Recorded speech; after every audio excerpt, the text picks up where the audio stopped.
Shalom saudara-saudara, bersama saya Romo Robi Ordo Karmel dalam Renungan Harian Katolik.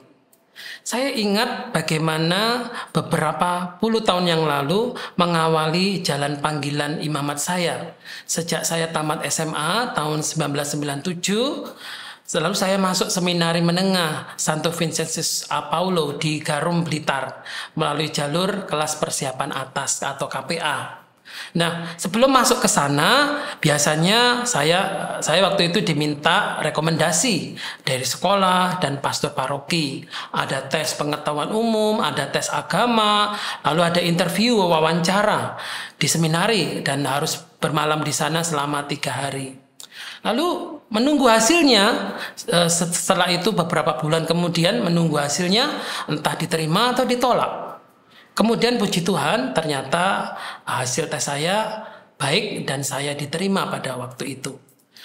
2 tahun di seminari menengah saya melanjutkan melamar ke novisiat Ordo Karmel. Di sana saya juga sama, diwawancarai, dites, lalu menunggu lagi hasil lamaran. Kemudian diterima, saya masuk ke Biara Karmel tahun 1999 di Biara Karmel Regina Apostolorum Batu, Malang.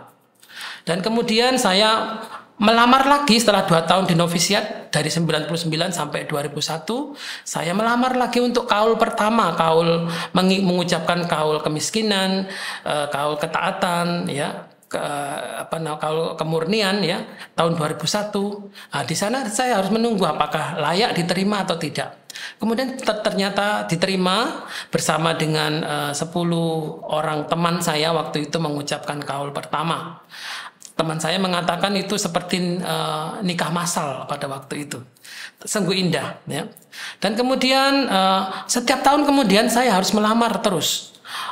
Melamar selama pendidikan sampai kaul kekal tahun 2006. Disitulah definitif saya menjadi anggota Ordo Karmel secara kekal, secara tetap ya.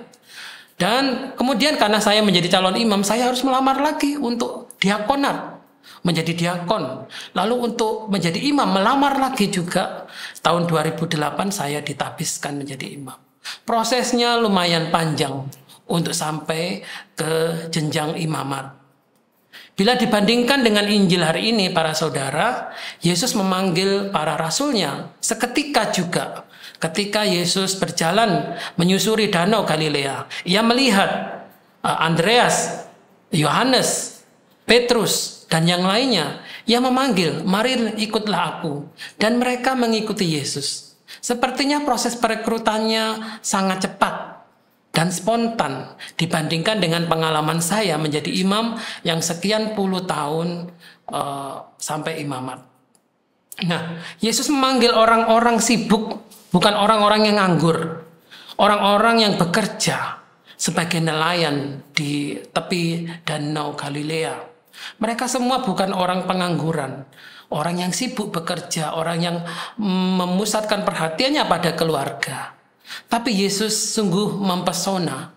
Yesus sungguh panggilannya sungguh-sungguh memiliki nilai yang tak bisa dibandingkan dengan apapun di dunia ini.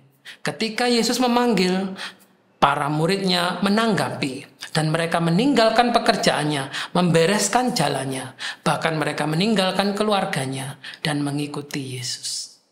Betapa panggilan Yesus itu sungguh-sungguh memiliki arti yang mendalam.